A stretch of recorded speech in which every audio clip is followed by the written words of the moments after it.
ہم گفتگو، تقریریں، واز یہ بہت سننے کے عادی ہو گئے ہیں. اپنی سمیت میں سب کی بات کر رہا ہوں، لیکن عمل کے ہم خوگر نہیں ہیں. عمل سے زندگی بنتی ہے، جنت بھی جہنم بھی. یہ خاکی اپنی فطرت میں نہ نوری ہے نہ ناری. تو عمل ہی نہیں کریں گے تو جتنا مرضی سیکھ لیں. ایک بندہ روزانہ ڈاکٹر کے پاس جاتا ہے، اچھے سے اچھے ڈاکٹر کا روزانہ انتخاب کرتا ہے، پورا وقت دیتا ہے، فیس بھی ادا کرتا ہے اور اس سے نسخہ بھی لکھواتا ہے اور لا کے گھر میں داراز میں رکھ دیتا ہے. اگلے دن دوسرے ڈاکٹر کے پاس جاتا ہے اور اس کو ساری تفصیل بتاتا ہے، وہ اس کی تشخیص کرتا ہے، پھر تدبیر کرتا ہے، نسخہ لکھتا ہے، پھر وہ نسخہ لے کے آ کے گھر رکھ دیتا ہے اور تیسرے دن تیسرے ڈاکٹر کے پاس جاتا ہے. تو وہ 20 سال بھی لگا رہے تو بتاؤ اسے کوئی فرق پڑے گا؟ یار میں اچھے اچھے ڈاکٹروں کے پاس گیا ہوں، ان کے قیمتی قیمتی ٹیسٹ میں نے کروائے ہیں جو انہوں نے بتائے ہیں. میاں دوائی کھائی ہے؟ کہا نہیں، وہ میں نے کبھی نہیں کھائی. جاتا ہوں، ڈاکٹر جو کہتا ہے یہ ٹیسٹ کروا کے لاؤ، وہ ٹیسٹ بھی کروا کے لاتا ہوں، تشخیص مکمل ہو جاتی ہے، پھر وہ نسخہ لکھتا ہے، لا کے داراز میں ڈال دیتا ہوں. میڈیکل سٹور پہ کبھی نہیں گیا، دوائی خریدی نہیں، کبھی استعمال نہیں کی. روزانہ ڈاکٹر بدل لیں، لیکن اگر دوائی استعمال نہیں کریں گے تو کس طرح صحت پر کچھ اثر پڑ سکتا ہے؟ یہی تو ہم سب کر رہے ہیں. تقریریں روز سن رہے ہیں، واز سن رہے ہیں، تلقین سن رہے ہیں، لائیو بھی سن رہے ہیں، میڈیا پہ بھی سن رہے ہیں، الیکٹرانک میڈیا پہ بھی، سوشل میڈیا پہ بھی. اتنی ماضی کے اندر تو لوگ تقریر نہیں سنتے جتنی آج سن رہے ہیں، لیکن سن رہے ہیں. جس طرح ڈاکٹر سے دوا لکھوا لی اور لا کے دراز میں ڈال دی، یہ ساری چیزیں ہم سن رہے ہیں لیکن کبھی عمل کی طرف نہیں گئے.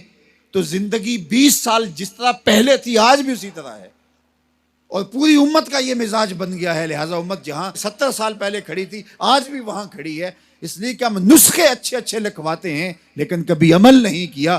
اگر عمل کے خوگر بن جائیں تو ہماری زندگی بدل جائے اور یہ امت مسلمہ جو پستیوں کا شکار ہے یہ عروج اور بانکپن کا نور پا جائے.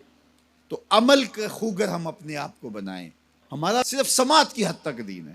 وہ ایک غیر مسلم نے اسلام قبول کر لیا، نوجوان تھا. تو ایک دن دوستوں کے ساتھ، جو اس کے مسلمان دوست تھے، کہیں کسی جگہ پہ گیا تو نماز کا وقت ہو گیا. تو لوگ گئے، جتنے بھی لوگ تھے انہوں نے جلدی جلدی نماز پڑھی جس طرح ہم پڑھتے ہیں، اور پڑھ کے آ کے وہ کھانے کی ٹیبل پہ بیٹھ گئے اور اس دوست کا انتظار کر رہے ہیں جو نو مسلم تھا. وہ آ نہیں رہا، آدھا گھنٹہ لگ گیا. آدھے گھنٹے کے بعد آیا تو سارے کوسنے لگے تو نے اتنا وقت لگا دیا. تو وہ رو پڑا. اس نے کہا کہ اصل تم مسلمان ہو، تمہیں پرابلم نہیں ہے، تمہیں مسئلہ نہیں ہے.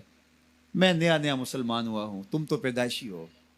وہ جو میں نے نماز کا سنا ہے کہ بالکل اپنے آپ کو حاضر کرنا ہے اور اس طرح ہاتھ اٹھانے ہیں، پھر کعبۃ اللہ کا تصور کرنا ہے، اور پھر پوری طرح سے جو خیال وسوسے آئے ہیں ان کو جھٹکنا ہے، یکسو ہونا ہے، پھر تصور کر کے ہاتھ باندھنے. تو مجھے اس پر کچھ وقت لگ جاتا ہے اور اس لیے لیٹ ہو گئی. اور تم تو ماشاءاللہ پیدائشی مسلمان ہو، تمہارے لیے تو یہ مسئلہ کوئی نہیں، تم تو ایسے جاتے ہو، کھڑے ہو جاتے ہو. تو میں نیا نیا مسلمان ہوا ہوں تو میرے لیے 15-20 منٹ تو اس کام پہ لگتے ہیں.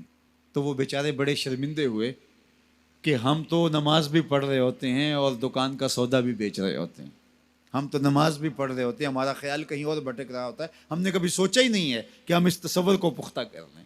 اس نے بھولے انداز سے کہا اور وہ سچے دل سے کہہ رہا تھا، تم پیدائشی مسلمان ہو، تمہیں تو مسئلہ ہی کوئی نہیں ہے، جاتے ہو یوں کھڑے ہو جاتے ہو، لیکن مجھے 10 منٹ 15 منٹ لگتے ہیں کعبۃ اللہ کا تصور سامنے لاتے ہوئے، خیالات کو جھٹکتے ہوئے. یہ پریکٹس ہے اسلام کی.